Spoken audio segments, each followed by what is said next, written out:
todos.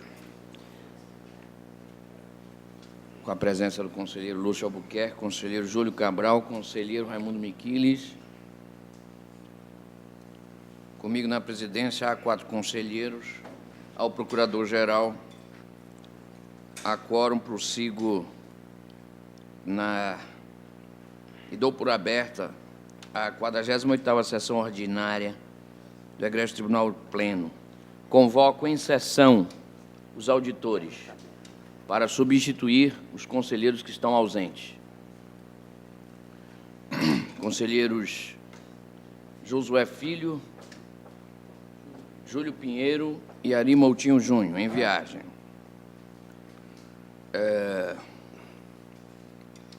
Em discussão, as atas da 47ª sessão ordinária e 48ª sessão administrativa. Aprovadas. Expedientes, indicações e propostas. Comunicados do conselheiro Raimundo José Miquiles, solicitando julgamento dos processos com vista para a primeira quinzena de janeiro de 2014. Processos 3.916 de 2013, 1.888 de 2012 e 2.059 de 2011. Solicitação do presidente do Centro Acadêmico de Direito, 17 de janeiro, da Faculdade de Direito da Universidade Federal do Amazonas, no sentido de que o tribunal disponibilize no dia 17 de janeiro, que é exatamente o dia de aniversário do Centro Acadêmico, para a realização do evento Primeiro Tribunal Constitucional Simulado da UFAM, a ocorrer nessa data já citada, no horário de 18 horas. Eu solicitei informação da diretoria de administração e a mim foi dito que não há impedimento neste horário. Indago se o Tribunal de Contas autoriza o uso. Eu sou favorável. Em discussão. Em votação. Conselheiro Lúcio Albuquerque. Estou com Vossa Excelência. Conselheiro Júlio Cabral. De acordo, Excelência. Conselheiro Raimundo Miquiles. De acordo. Conselheira Yara Santos. De acordo. Conselheiro Mário Filho. De acordo. Conselheiro Alípio Filho. Acompanho. A unanimidade aprovada. Fase de indicações propostas, a presidência encerra. Está franqueada a palavra. Senhor presidente, só para... na pauta administrativa tem um processo, o 6590-2013, e eu gostaria, na ocasião oportuna, de discutir esse processo, que não houve tempo de fazer o destaque. Tá. Continua franqueada a palavra. Senhor presidente. Palavra ao conselheiro convocado, Alípio Filho. Obrigado. Meu bom dia a todos presentes, senhor procurador-geral, senhores conselheiros, auditores. Senhor presidente, é só para comunicar um breve comunicado com relação à nossa ida à Prefeitura, ao município de Itapauá, nas últimas 2 semanas, e dizer que o trabalho foi proveitoso, renderam bons resultados. E creio que a credibilidade desse tribunal perante aquela municipalidade se elevou. Esse é um registro, o primeiro registro que eu queria fazer. O segundo registro que gostaria de fazer é com relação a um aspecto específico de meu trabalho nesta municipalidade. Como falei, sempre sou pelo diálogo, pela conversa. E, da mesma forma, conduzi os trabalhos junto ao senhor prefeito, doutor Almino. E com bons frutos também. A princípio, os salários que estavam, remunerações que estavam atrasadas no município se atualizou, faltando apenas uma parcela, com compromisso do senhor prefeito, de até o final do ano atualizar o restante. Mas o motivo da minha manifestação também é referente a o que o relator pode fazer nos autos de um processo. Até onde vai sua competência? Chegando a esse município, como todos sabem, o município estava caótico, sem informações, houve incêndio, e o senhor prefeito me autorizou a procurar informações junto ao escritório de contabilidade do município. Por conta disso, de ordem, pedi ao chefe de gabinete que solicitasse um trabalho complementar ao escritório de contabilidade e à representação de Itapauá em Manaus, conforme autorizado pelo senhor prefeito, doutor Almeno. E, para minha surpresa, o senhor secretário de controle externo, doutor Pedro Augusto, indeferiu a ida até o escritório de contabilidade. Argumento de que a empresa privada não está jurisdicionada ao tribunal. Muito bem. Ocorre que eu tive a autorização do senhor prefeito municipal. Ele me autorizou que colhesse as informações, os empenhos, a gerência de documentos que estavam de sua posse. E ainda que ele não autorizasse, o contador tem sim que prestar informação, uma vez que são informações públicas, são documentos públicos. Ele gerencia informações públicas. Eu não posso me negar a colher essa informação junto a uma entidade contratada pela prefeitura e não posso aceitar também a negativa, simplesmente porque é uma entidade privada.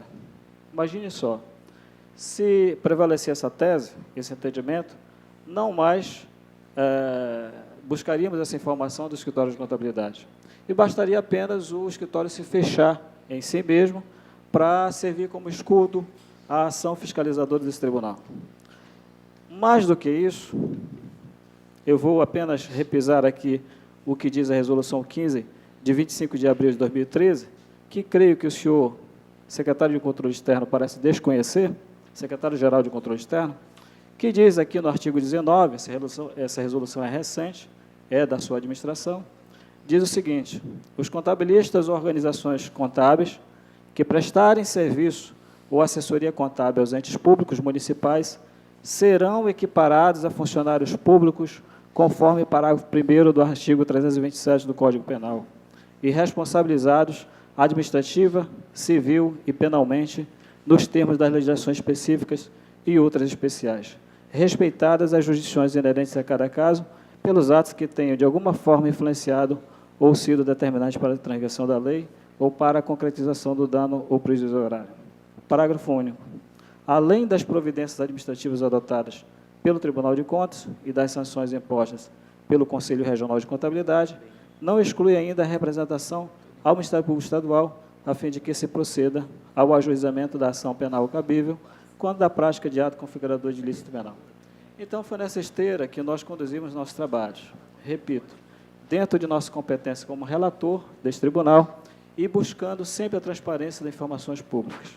Então, registro aqui apenas o meu descontentamento para com o secretário-geral de Controle Externo. Creio que aí, a configurar também esse entendimento, instauramos mais uma vez a correlatoria. Já não precisa mais de relator para as contas, né? Se desejar, inclusive, eu entrego as contas desse e de todos os municípios que estou na relatoria para que o senhor secretário-geral de Controle Externo os relate. Não sei se ele tem competência para isso, competência legal e constitucional. É o registro, senhor presidente, me desculpe o desabafo. A franquia da palavra. Peço a palavra. Palavra ao conselheiro Raimundo Miquel. Eu não vou defender aqui o secretário de Controle Externo, mas existe uma decisão do Tribunal de Contas, já desde 1996, e foi ratificada em 2007, de que toda a documentação de receita e despesa devem permanecer na sede da Prefeitura. É essa a decisão do Tribunal de Contas. Então, me parece que não caberia ao Tribunal de Contas fazer inspeção em escritório de contabilidade. A obrigação é do gestor de permanecer com essa documentação na sede da Prefeitura, conforme decisão do tribunal. Agora, já pensou ter que mandar um técnico lá no escritório? Já aconteceu isso, de o tribunal multar o contador, isso aqui, que eu acho que também o tribunal não tem essa competência, né? Quem tem que sancionar o profissional é o Conselho Regional de Contabilidade, é a Ordem dos Advogados do Brasil, os conselhos todos, né? Agora, com todo respeito, mas eu não concordo com esse posicionamento do eminente relator, né, de determinar que o técnico saia daqui do tribunal para fazer inspeção no escritório de contabilidade. Ele pode ser responsável, tudo bem. No julgamento das contas, o Tribunal de Contas, então, vai dizer que ele é responsável de acordo com o Código Código Penal, né? Ele pode ser sancionado, mas isso é um processo que vai para o Ministério Público Estadual e etc. Aí vai tomar as providências. Mas o Tribunal de Contas determinar a inspeção em escritório de contabilidade, com todo respeito, mas eu não concordo com essa posição do Vossa Excelência. Senhor presidente, tem a Palavra. palavra. Só queria finalizar, para não polemizar, não tomar muito tempo dos senhores, é que essa situação é uma situação excepcional. Houve um incêndio na capital, no município de Itapauá, então houve um conflito de informações e, repito, o próprio prefeito não se eximiu dessa responsabilidade, desse dever. Outra coisa é que nós não gostaríamos de responsabilizar a OAB, nós gostaríamos apenas de tomar informações e avaliá-la no contexto do ocorrido na municipalidade. Aí sim, de posse dessas informações, iríamos, na esteira da Resolução 15, comunicar ao Conselho Regional de Contabilidade ou representar o Ministério Público do Estado, no caso, desde que, claro, tivéssemos a chancela do Tribunal Pleno, para então tomar providências cabíveis, sim, na outras esferas. Mas sequer isso nós podíamos fazer, uma vez que foi suprimida essa ação. Eu lamento o ocorrido, mais uma vez, e espero que isso não vire regra nesse Tribunal de Contas. É isso, Excelência. Vamos continuar franqueada a palavra. Quero lembrar que existe corregedoria. Se existe algum comportamento de algum servidor equivocado, deve ser comunicado à corregedoria. Obrigado, Excelência. Continua franqueado. Ninguém mais deseja falar? Distribuição.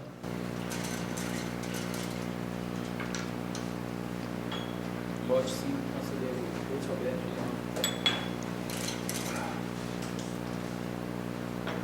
Lote 1, conselheiro Júlio Cabral. Lote 7, conselheiro Ramiro Mendes. Lote 4, conselheiro Júlio Pinheiro.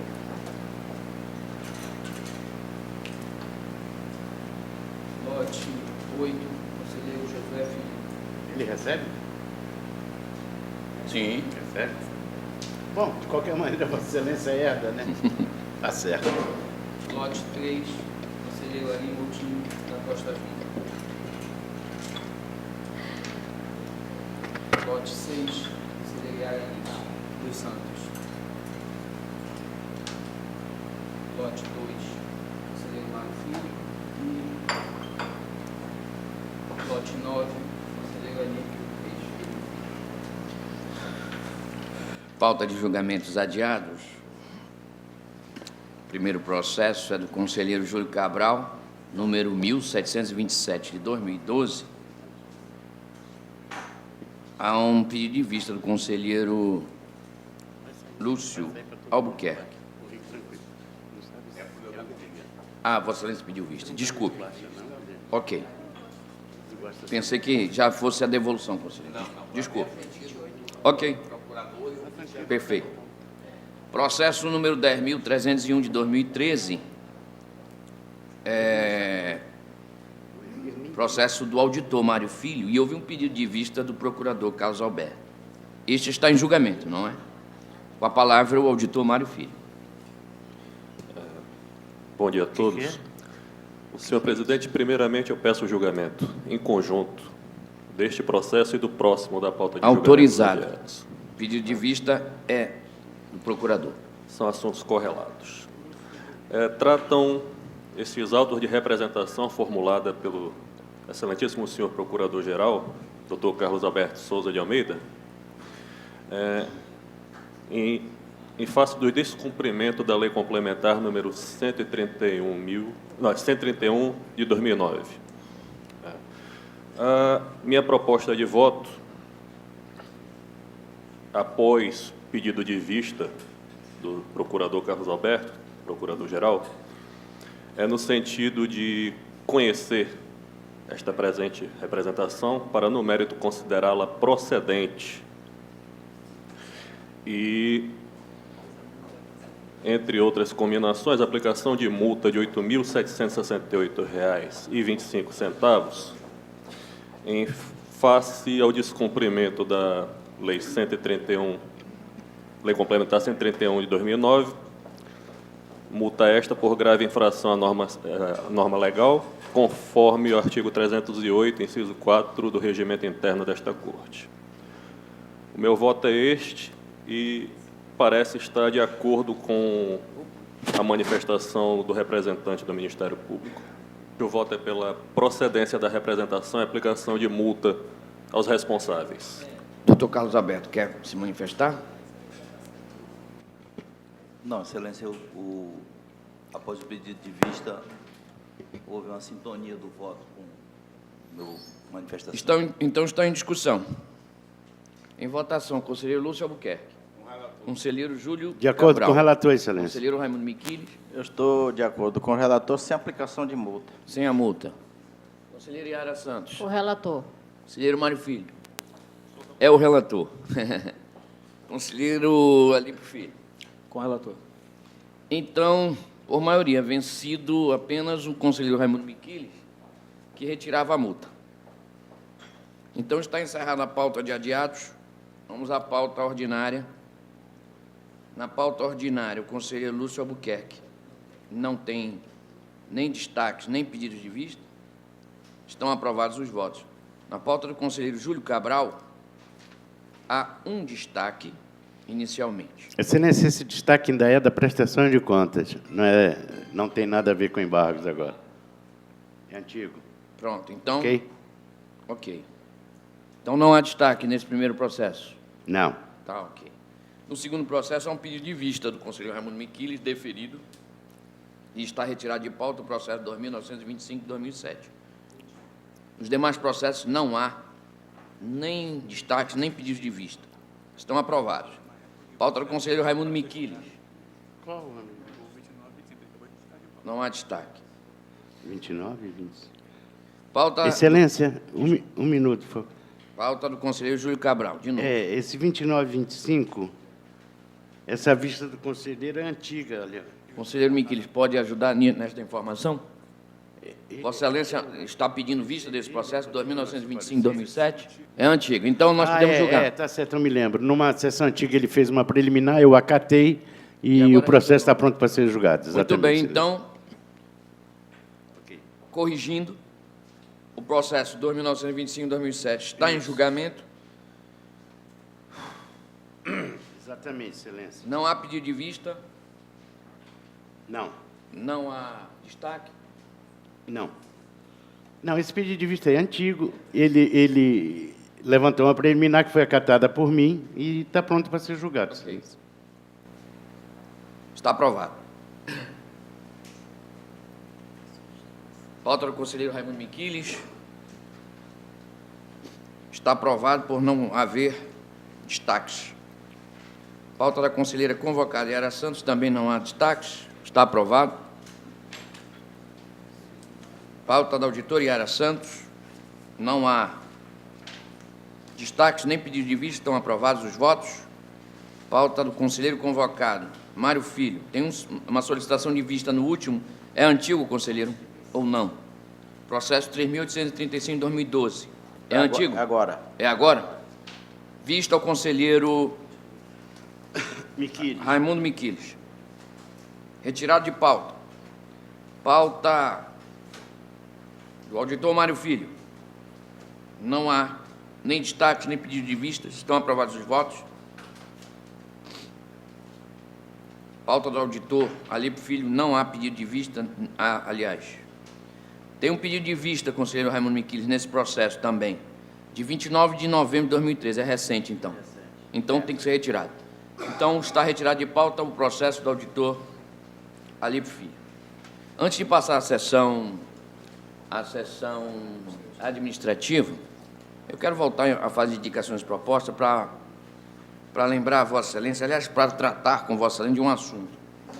O DATV está encaminhando aos gabinetes de Vossas Excelências, e, salvo engano no meu, já houve até alguns que fizeram a firmatura dos termos de ajustamento de gestão. Acho que o conselheiro Júlio Cabral já fez, não já? Hoje. O conselheiro Lúcio também. Fizeram hoje? Muito bem. E eu queria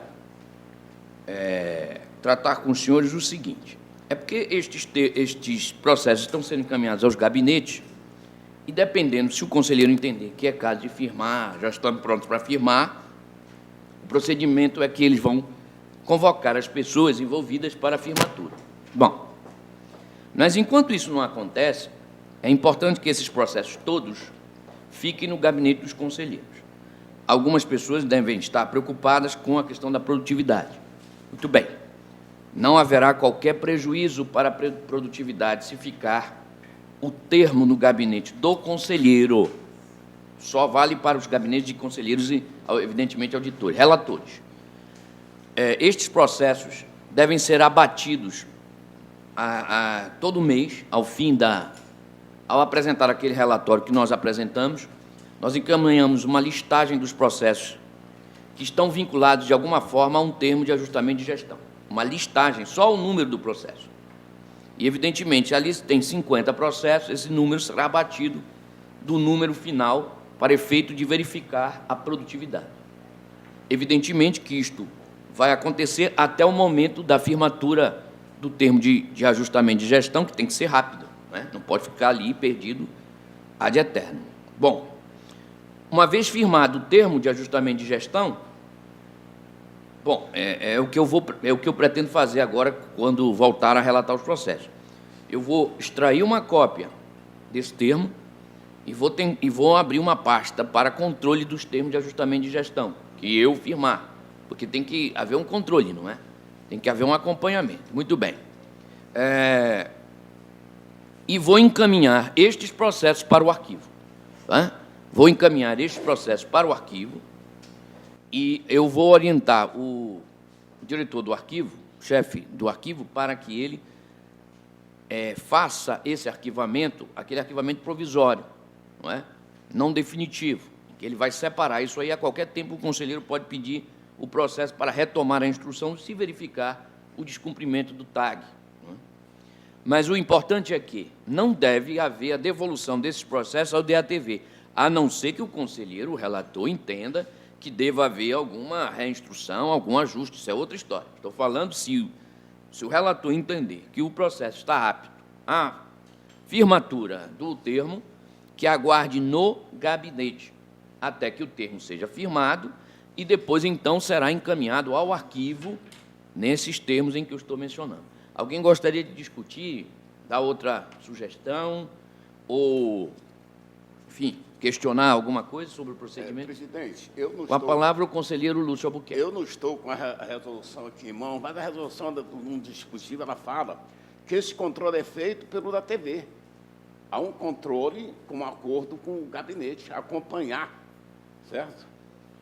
Bom, eu também não estou com ela aqui em mãos, mas me parece que esse controle deve ser feito pelo relator do processo, Mas também com que é presídio. Sim, mas aí eu acho... Mas, não é, mas se o processo ficar no DATV, conselheiro, então não resolve nada, porque estará lá, mas continuam os processos parados lá. Não resolve nada o problema. Né? Então, nós temos que dar uma solução que, efetivamente, as coisas aconteçam. Uma vez firmado, está lá, não precisa ficar uma pilha de processos. Se nós temos um termo de ajustamento onde constarão todas as obrigações do gestor, do terceiro conveniado, no caso de convênio, enfim. E é só uma questão de, periodicamente, isso ser examinado. Não há problema que o gabinete do conselheiro solicite ao DATV que verifique particularmente uma questão, mas o controle da execução do termo de gestão tem que ser do gabinete do conselheiro. Aliás, nós temos uma boa estrutura, na minha opinião, nossos gabinetes têm uma boa estrutura e nós precisamos usar adequadamente essa estrutura, né? Porque o controle externo está cheio de demandas intermináveis, né? Retrabalhos, há situações em que o controle externo é demandado 5 vezes no mesmo processo, às vezes sem nenhuma explicação plausível. Então, nós precisamos, para que o tribunal como um todo funcione, que nós não venhamos aqui para esse muro das lamentações, que é o tribunal pleno, porque isso está virando um muro das lamentações, ficar queixando do controle externo. Nós temos que dar nossa parcela, nós, gabinetes de conselheiro, temos que dar nossa parcela de contribuição para que o tribunal, como um todo, melhore, não é? Inclusive, sempre defendi e tenho defendido com mais ênfase ainda, e no que diz respeito ao Ministério Público, eu consegui, e eu espero que haja respeito a essa orientação no futuro, que funcionários do controle externo têm que estar no controle externo. E hoje não há mais no Ministério Público, tendo em vista que foram preenchidos os cargos lá, 20 cargos. Então, os servidores do Ministério Público devem servir ao Ministério Público. Assim como nós não podemos chamar do Ministério Público nenhum assessor que foi nomeado, todos os funcionários do controle externo deveriam voltar ao controle externo, como foi o caso do Ministério Público, né? Como foi o caso do Ministério Público. Ainda, infelizmente, no nosso gabinete, nós estamos chamando funcionários do controle externo para trabalhar em cargos em comissão. Até admito a questão da chefia de gabinete, que é uma questão de direção, é um cargo de organização, de direção, e até admito que seja chamado alguém do controle externo, mas assessoria, mera assessoria, deve ser buscada, no meu modo de ver, em outro canto. Então, apenas quero dizer que nós, do gabinete, que temos uma boa estrutura, por exemplo, há uma ideia, inclusive de Vossa Excelência, aliás, louvo, quando disse que as decisões deveriam ser feitas pelos gabinetes. Não foi Vossa Excelência que fez essa proposta? Até porque o DIRAC está lá realmente abarrotado. Acho que nós poderíamos até no futuro, eu não tenho mais tempo para isso, o conselheiro Josué é que vai tratar desse assunto, conosco, é claro, mas é ele que vai tomar a frente disso. Mas acho que nós poderíamos adotar uma solução mediana. Por exemplo, as decisões em matéria de prestação de contas, da competência do pleno, por exemplo, poderiam ser feitas nos gabinetes, e aquelas das câmaras, que são mais uniformes, poderiam ser feitas pelo DIRAC. Enfim, buscar uma solução para desafogar o DIRAC. O que não pode é deixar o DIRAC como está, sem dar um suporte melhor. Mas, no geral, eu acho que nós precisamos fazer com que os nossos gabinetes, eles têm essa estrutura que nós dispomos, que é boa, na minha análise, pelo menos, ela funcione, ela seja melhor ocupada, não é? Mas continue em discussão. Bom, não havendo mais quem queira discutir, então eu só faço o apelo para que nós adotemos esse procedimento, sendo certo que não haverá qualquer prejuízo. Conversarei, inclusive, com o conselheiro Josué, sobre isso. Não haverá qualquer prejuízo para a produtividade dos gabinetes. Agora, é preciso que esta relação venha, né? E eu não tenho a menor dúvida que será uma relação séria, no sentido de que ali constarão os processos ligados aos tags e mais nenhum. E pronto. E não haverá, então, nenhum prejuízo para ninguém. E o tribunal continuará a funcionar adequadamente. Pauta administrativa. Da pauta administrativa, pode abrir aqui, não há nenhum destaque, porém o conselheiro Raimundo Miquiles solicita a discussão do processo 6.590 de 2013. É isto, conselheiro? Então, 92, né? Não, é o primeiro processo. Primeiro. Então, está com a palavra o conselheiro Raimundo Miquiles. Trata-se de um pedido de solicitação do município de Manacapuru, referente à disposição de um servidor do tribunal. Está esclarecido, presidente. Aqui eu não tive tempo de de ler o voto, mas está de acordo com a resolução que remete à remuneração do servidor ao órgão de destino. Né? Que nós temos deferido alguns processos aqui, de Prefeitura de Manaus e do Estado, porque há servidores da Prefeitura de Manaus à disposição do tribunal, assim como há do tribunal à disposição da Prefeitura de Manaus. A mesma coisa em relação ao Estado. Por isso eu tenho votado mesmo deferindo esses pedidos. Mas, nesse caso aí, a remuneração é de responsabilidade do órgão solicitante. Eu estou de acordo com Vossa Excelência. Muito bem, não havendo mais, então, outro destaque na pauta administrativa, eu dou por aprovado todos os votos constantes dela. Encerrada a pauta administrativa, franqueio a palavra. Não havendo mais quem queira usar a palavra,